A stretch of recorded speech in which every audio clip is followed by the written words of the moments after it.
In the history of Brazilian football, there has always been room for talented individuals blessed with quick feet and boundless creativity, termed joga bonito, because almost every talent from the land of Samba has a fantastic individual skill, and anyone who sees it will be amazed.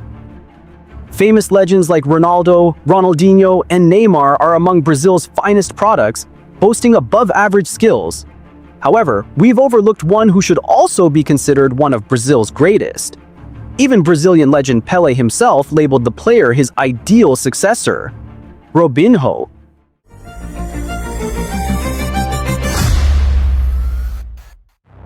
Yeah. Hey, what is up? Living off the edge like a barber lining up. Just another day and another dollar, bruh. I'm dialing in, just count it up.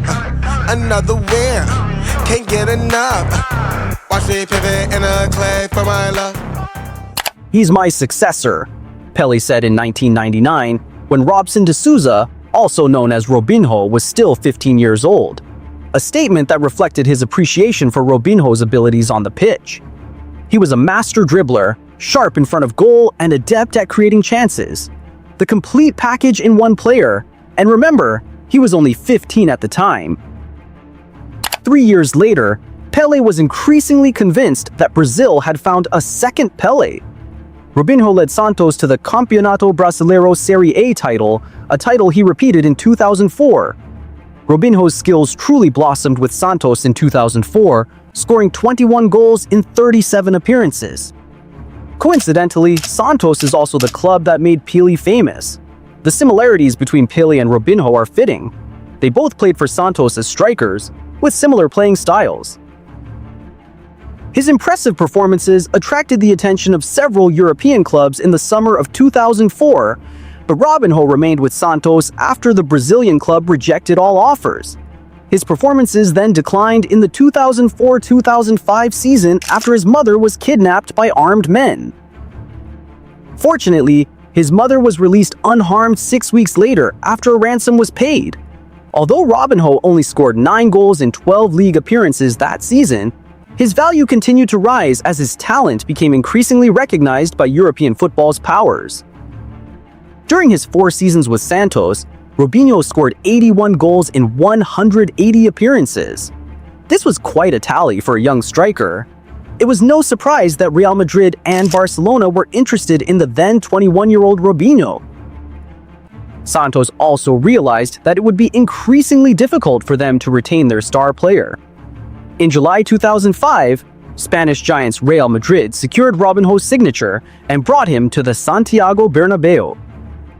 Los Blancos were willing to shell out 24 million euros for a player who was still only 21 years old and had no European experience.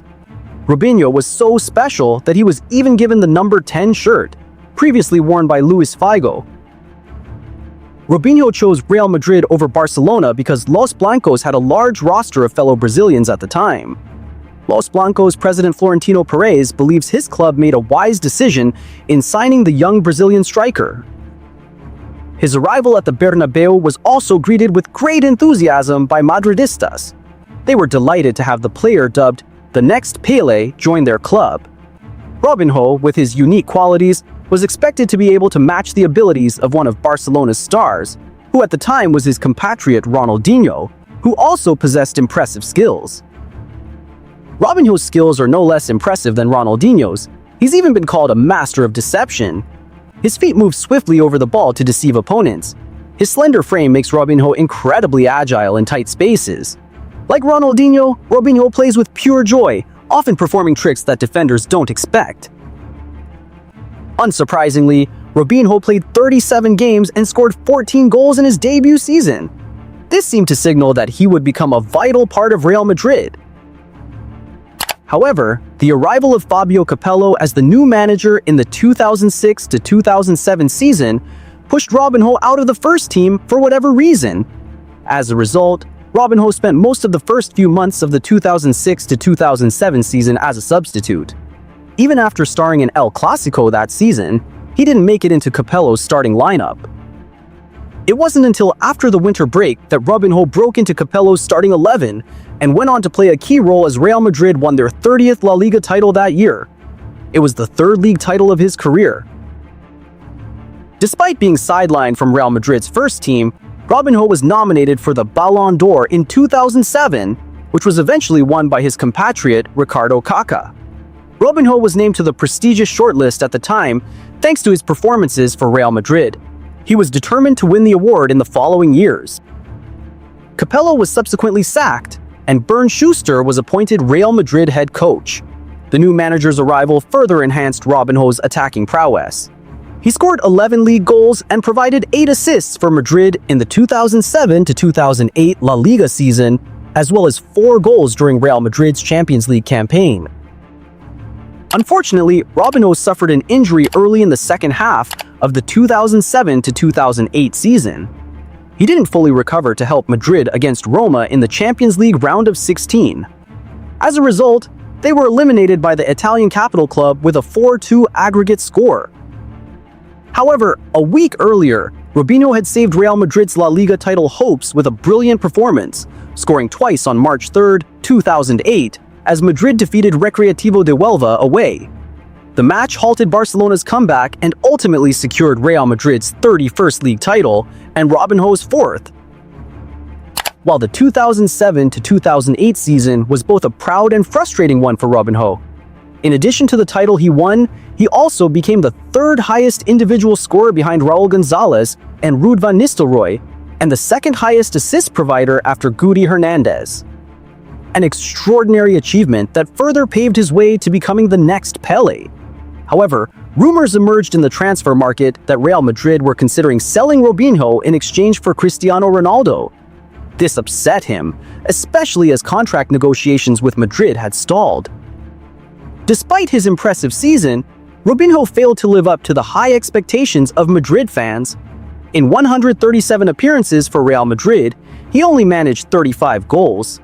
This achievement certainly fell short of the expectations Madrid fans had for the player nicknamed the next Pele, leading to tensions between the two. Finally, on the closing day of the 2008-2009 transfer window, September 1, 2008, Robinho officially switched to Manchester City's sky blue uniform for a fee of around £32.5 million. Ironically, when interviewed by reporters, Robinho mispronounced Manchester City's name, saying Chelsea. Indeed, Robinho was also approached by Chelsea at the time, with Chelsea director Peter Kenyon even stating that Robinho was almost certain to join the Blues.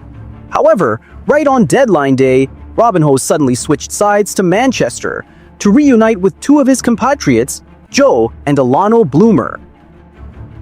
During his debut season with Manchester City, Robinho made 41 appearances across various competitions, scoring 15 goals. However, in his second season at the Etihad, his form declined, scoring just 1 goal in 12 appearances. A 3-month injury spelled a decline in Robinho's performance. He then returned home to Santos on a 6-month loan, hoping to get more playing time. He was eager to break into Brazil's first-team squad for the 2010 World Cup. Indeed, his return to Santos proved to be the right choice, and Robinho was named to Brazil's 2010 World Cup squad, where he played alongside Luis Fabiano in attack. He scored in the second half against Chile as Brazil won 3-0 to advance to the quarterfinals. He then scored the opening goal in the quarterfinal against the Netherlands, but Brazil ultimately lost 2-1 and were eliminated. After his loan expired, he returned to City. Robinho instead requested a transfer, and AC Milan made an €18 million offer, again on transfer deadline day. Robinho accepted, and he moved to the San Siro to win the Scudetto in the 2010-2011 season. Indeed, a move to Milan saw Robinho bounce back and win the Scudetto in his debut season. He scored 25 goals in 95 appearances for the Rossoneri. However, Robinho returned to the treatment room after suffering a groin injury in mid-2013. He also suffered a dislocated shoulder a few months later, which ultimately ended his time in Italy. He briefly returned to Santos on loan, claiming homesickness. After being released by Milan, he played for various clubs, including Guangzhou Evergrande, Atletico Mineiro, and Sivasspor in the Turkish league. He was then charged with sexual assault, which ultimately led to a 9-year prison sentence. Robinho was certainly no failed wonder kid, nor was he a player who was still developing before he could even begin to develop. He possessed extraordinary talent. However, his career, which has fallen significantly short of his initial fame on the pitch, proves Pele's predictions were wrong. Like many Brazilian players, his overly free-spirited lifestyle ultimately ended tragically due to criminal activity.